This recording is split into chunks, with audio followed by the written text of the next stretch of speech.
Hello à tous, on va pouvoir aborder un premier cas de figure d'artwork vers nos applications 3D sur EasyLabel Forge. Donc, on va débuter par donner un nom à notre projet, spécifier le dossier où on souhaite sauvegarder ce projet. Ensuite, on va charger notre fichier Illustrator, ça peut être un PDF ou un fichier AI. À partir de là, on charge nos fameux objets 3D, à savoir nos packs. On a des packs, des pushs, on a également un tube. Donc, on load nos différents objets 3D. Parce qu'on peut voir où on accède aux différents groupes de ces fichiers OBJ. Donc, l'idéal, c'est de désélectionner des objets que l'on n'utilise pas, qui pourraient gêner à la projection, à savoir les tops. On ne garde que les bodies. Sur ce, on va projeter notre fameuse projection planaire ou cylindrique selon l'objet. Très bien. Alors là, notre fichier Illustrator aborde trois pushs et un tube. Donc on va débuter par notre tube. Sur la partie haut droite, on sélectionne notre premier objet. On va créer ce qu'on appelle un ROI, c'est la fameuse zone qui va générer notre projection. Sur la partie haut droite, on a une preview de ce à quoi ça devrait ressembler.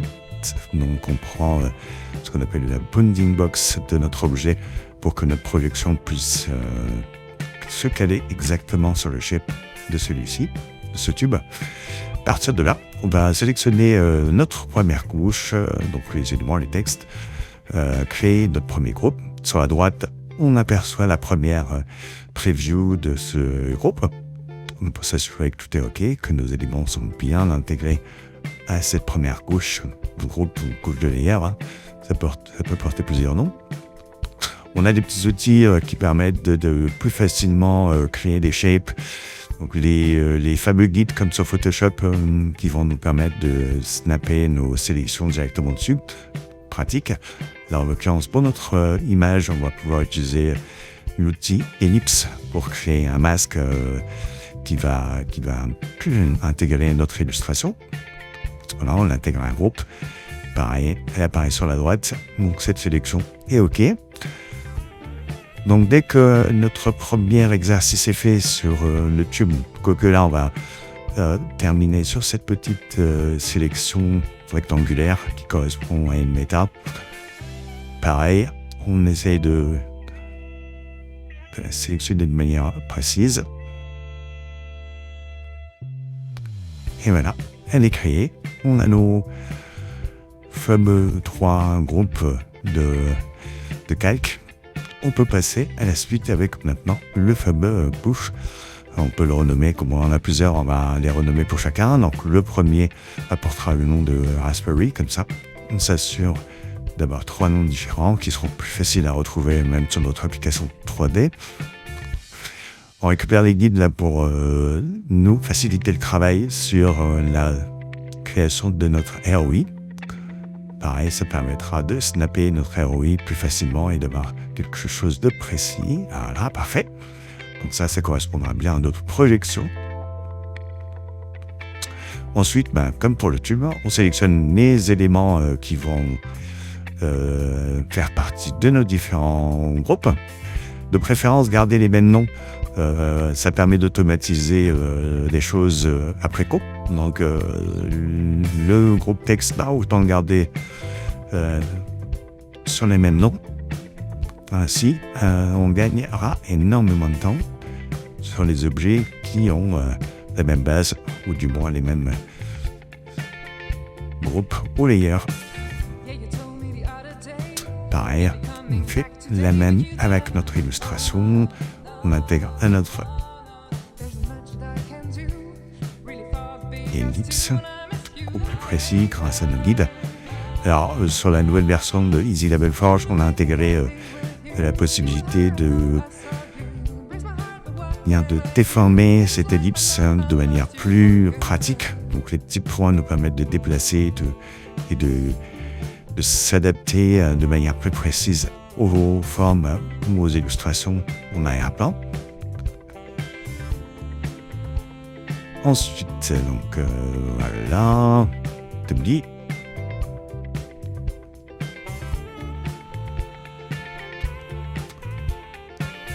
Je te rappelle, il nous reste encore cette fameuse méta.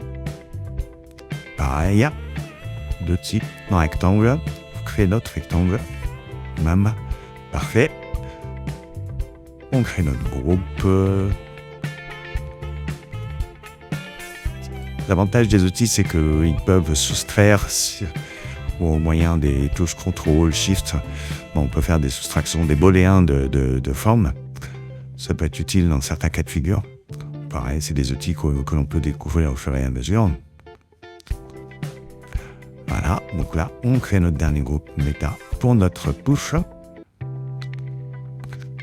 On attaque notre push orange, on duplique notre push de départ, à savoir le Raspberry, on va le dupliquer et lui donner le nom push orange. Ainsi, on réactive notre zone de ROI, on déplace via la touche Shift pour avoir exactement la même. On aurait pu placer des guides pour s'assurer que notre ROI se snap sur la bonne... du moins sur les côtés de notre push. On a été au plus simple, mais on a la possibilité de le faire. En pareil, on crée nos couches comme on l'a fait précédemment, donc les textes, l'illustration, la méta. Pareil, on garde les mêmes noms. Toujours pratique pour automatiser la suite lors du paramétrage des états de matière selon les layers, à savoir la roughness, la metalness. Et lorsque les layers portent le même nom, on récupère les informations que l'on aura setupées sur un des packs, pas directement sur tous les autres. Bien. On va pouvoir accéder à la suite pour le dernier. On duplique.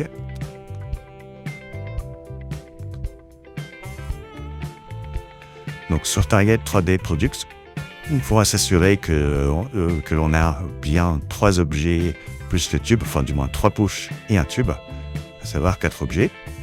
S'assurer qu'au final on aura bien une sortie de 4 objets avec leurs différents matériaux.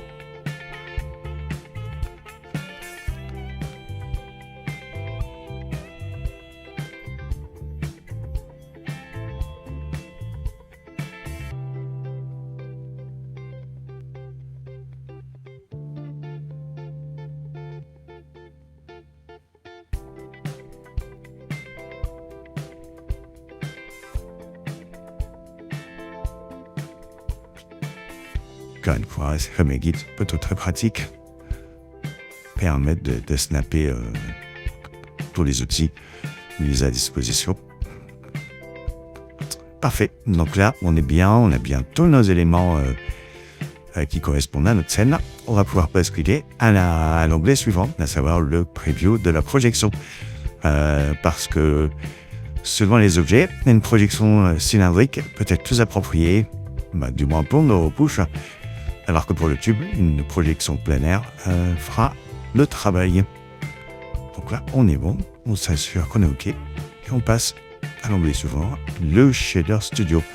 Donc c'est ici qu'on va configurer les états selon les couches, savoir la metalness, la roughness. On a une fameuse coche qui permet de synchroniser pour tous les objets qui portent le même nom, du moins les layers qui portent le même nom, de synchroniser les états de matière. Donc si on met une metalness à 100% pour un layer méta ou texte, ça le sera pour tous les objets qui portent le même nom de calque. Donc, très pratique, il faut gagner du temps.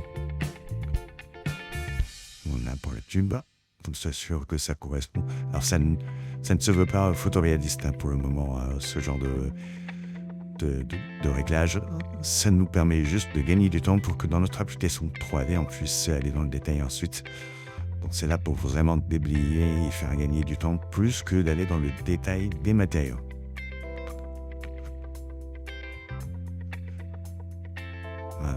lorsque l'objet a besoin d'être désynchronisé, bon, on décoche la fameuse coche synchronisation. Et là, on peut changer le matériau de chacun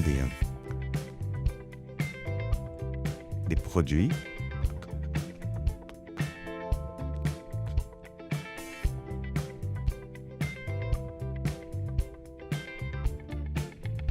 Le citrus. Hop, hop. Parfait. On est plutôt bon. À partir de là, on spécifie la résolution de sortie. On clique l'export 3D Asset qui va permettre lui de générer les textures, les masques pour toutes les applications. Ça permet de lancer qu'une seule fois la sortie d'export. Et ensuite, il suffira juste de cliquer sur le bouton de l'application pour que on puisse automatiser et récupérer tout ce setup directement dans notre application préférée. Une fenêtre Windows devrait apparaître dès que tout le process est fini.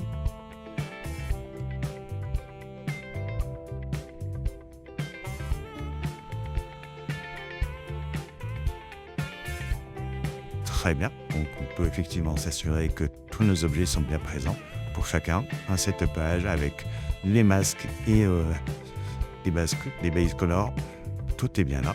On peut donc cliquer sur Blender pour apporter tout ça dans notre application. Hop.